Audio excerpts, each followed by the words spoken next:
Hello, I'm Jason Ryan and I'm from Able Property, and welcome to Community Stories. Today we've come down to talk to Maurizio renowned Italian chef and also the man behind No Menu here in Beaufort Street.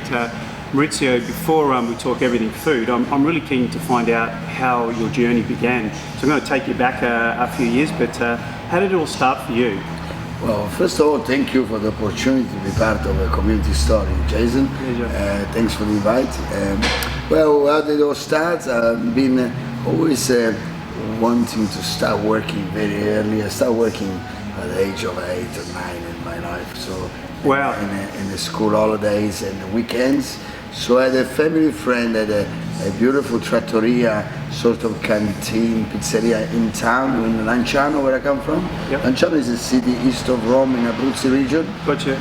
Yeah. And I've started helping them out, first in the kitchen, preparation and cleaning up, and then at the age of 10 I was already running the floor and doing the preparation in the afternoon.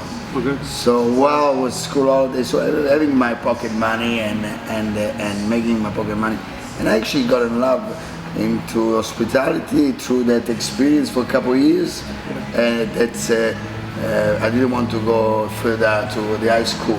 So my father gave me a great present, and he actually surprised me. He enrolled me without telling me because I was quite stubborn, and I had enough money saved to buy myself a Vespa at the age of 12, and I couldn't ride it for the next 2 years. Yeah, so what should I go to school for? I already got money for the Vespa. You had everything. Yeah. I had everything. My father actually enrolled me to an hospitality college in a mountain part of the region, which is a quite renowned hospitality college. It's the first hospitality college in Italy since 1920. Wow, yeah. Yeah. What was that one called? It's in Villa Santa Maria, is the name of the college, is Villa Santa Maria. And I was very lucky to be enrolled in the college. How old were you, Maurizio? When I was probably 13. Already? 13 I started the college, and I've been given straight away, 6 months later, an opportunity to have my first stage in Venice. So years of Venice, northern Italy, and then my second year I was already on a stage at the Savoy in London.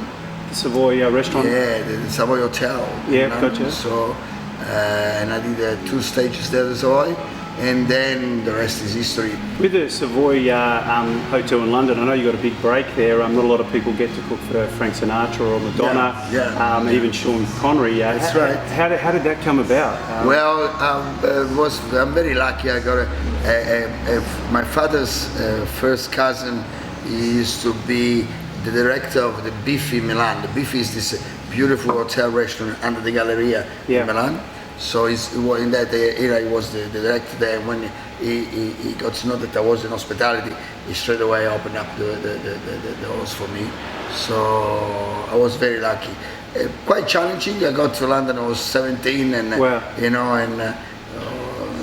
no English, no word of English. So I spent a few months just in a big room cleaning up onions and potatoes, and until I learned the language and I got a bit of skills, and I fastered myself to get moved in upper levels. Wow, fantastic! And every guy would be envious. I know you had a food truck. I mean, I know it's taking you back a long time ago, but and also to travel around with the Formula One circuit. Can you tell me a little bit more about that? Yeah, when I finished, I graduated about 18, 19. I joined this team of a couple of Italian veterans, gentlemen, business gentlemen, and a couple of younger ones where they built this 16 meter food truck. 16 meters, wow. So it was a big investment development. We had some funds, all those new startup, Yes. There was a new startup in the 90s to have a food truck and cater wherever we were. So we had 5,000 liters of clean water, 5,000 liters of recycling water. We could have been in the middle of the desert and cater 1,000 meal an hour. 1,000 meal. So we had it. We specialized into creating good quality meals fast. So every hour in the circuit of Formula One, inside the pit, we could cook, and for every hour for a different, like the mechanic, the technician, the pilot, the media, and so forth. Every hour we had a different group, 1,000 meals to feed. So it was a great experience, and especially living in that atmosphere every weekend was a wow. Yeah, so you're living in another world where money wasn't an issue, especially sport of that level in Europe are very well funded. So you get to meet people from all walks of life. What a fantastic journey. So the next question is, what made you came over to Western Australia in '97? What was the inspiration to come over? Well, I've got some I had some aunties and uncles here in Western Australia, and I had a promise with my aunties when I was 6. I was making tomato sauce, and she came back for a visiting to my grandmother's house. And the challenge was, the bet was that they didn't have tomatoes in Australia. They couldn't make tomato sauce. She said, no, we make tomato sauce better than you. So when I reached the age of 23, I said, I gotta go and check my auntie's tomato sauce. Yes, you did. And I came for a visit the first time, in '96 actually. And by visiting, I got to meet some people in hospitality. And then I came back in '97 to look for an opportunity. I could see an opportunity here. Yeah, fantastic. So the rest is history. It started with the tomato sauce. Started with the tomato sauce, the tomato day. Fantastic. I mean, you've been servicing the local community, but even the broader community for nearly 2 decades now, with Maurizio on Fitzgerald Street, and now obviously No Menu. What was the inspiration for opening No Menu? How did that come about? No Menu is what we actually do in Italy, in Outback, especially in Outback villages, every day. So when you walk into a restaurant which is not that touristic, or is more the original characteristic Italian restaurant, we call it also agritourism, or local trattoria. You actually get you haven't got a menu. They haven't got a menu. So they offer you the freshest produce that day. It sometimes is 1 kilometer away sourced. So it's really local, where the farm or the olive oil or the seafood comes, and the dishes are quite local. So that's the inspiration of No Menu, to bring to the table the freshest produce, local sourced, and also it's not point to have to say asparagus in the menu if it's out of season and they're coming from America, so we love to use what is available, and it's a bespoke with the client every day. So it's mainly what we usually do in Italian sort of banquet or lunch in summer. We just have 5, 6 little small courses to share. So it's a sharing experience, but you get to experience more flavors. Like if you're at someone's house, you get all the family together. Correct. Yeah, fantastic. It would be also a lot of fun, I guess, because you've got a variety. You're always doing something different. You can be creative.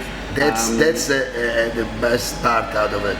We don't have to stick with a menu and cook for 3 months the same thing. I mean, we can be very creative. I love to walk in the market.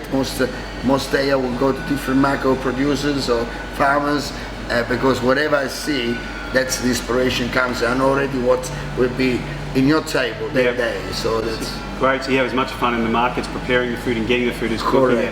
Correct. I've tried the degustation, and it's fantastic. And I guess people can set it to their budget, whether it be $50 or $150. And that's great as well. After 2 decades, what keeps you so passionate, so inspired, and full of energy? What's the secret? I think I still have a bit of a love for this work. I love the fact that I can be a little bit of one hand in the kitchen, one hand on the floor. So in the front of the house, have the passion of creating the dishes, but also come out here and pass it on and offer it to our clients. Fantastic. I have to talk food, and it's hard because I know you can cook everything. But what's closest to your heart? If there was a few dishes that, what would be the dishes that you love cooking the most? One is our traditional regional brodetto di pesce.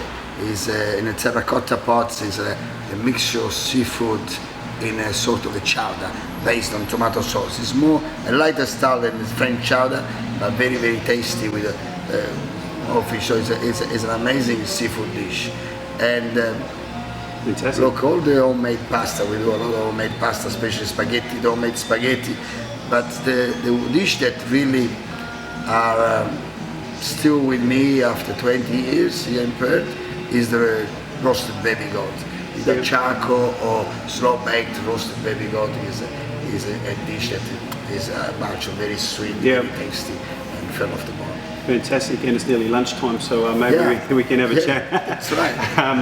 With the produce, obviously Western Australia, would you agree that it has some of the best produce in the world?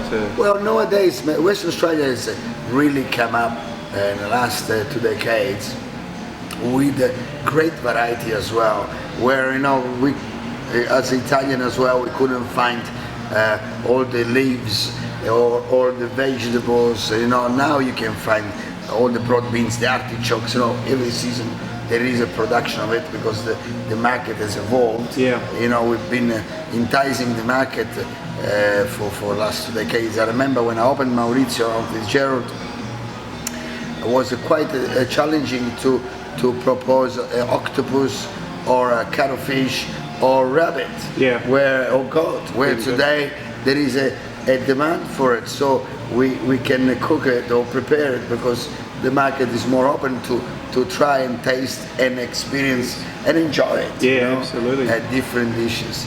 I'm doing at the moment some amazing netto ravioli. So with this grass that people usually poison, they poison to get rid of it from the backyard.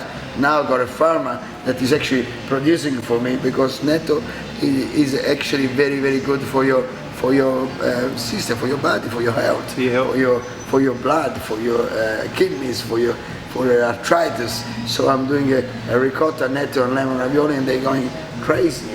So we're working on produce nowadays the farmers are putting time to grow it. So there's probably a big link from when you started with your suppliers being a lot more health conscious with your ingredients, and is that fair to say too? Definitely. Now it's very driven, which we know, and we respect the fact that food is your medicine. So you got to think about what you're eating, where you're eating it, because it's important to eat quality, healthy produce, for sure, cooked in the right way, where the vitamins and the proteins are still good and not burnt, and that's what makes you healthy. Definitely.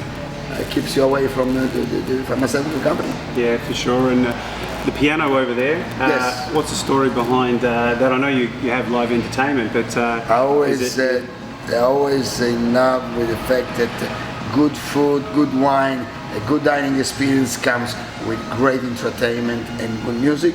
So back at Maurizio, we used to have the regional dinners with the tenors and the great serenade. So here we do a serenade on Saturday.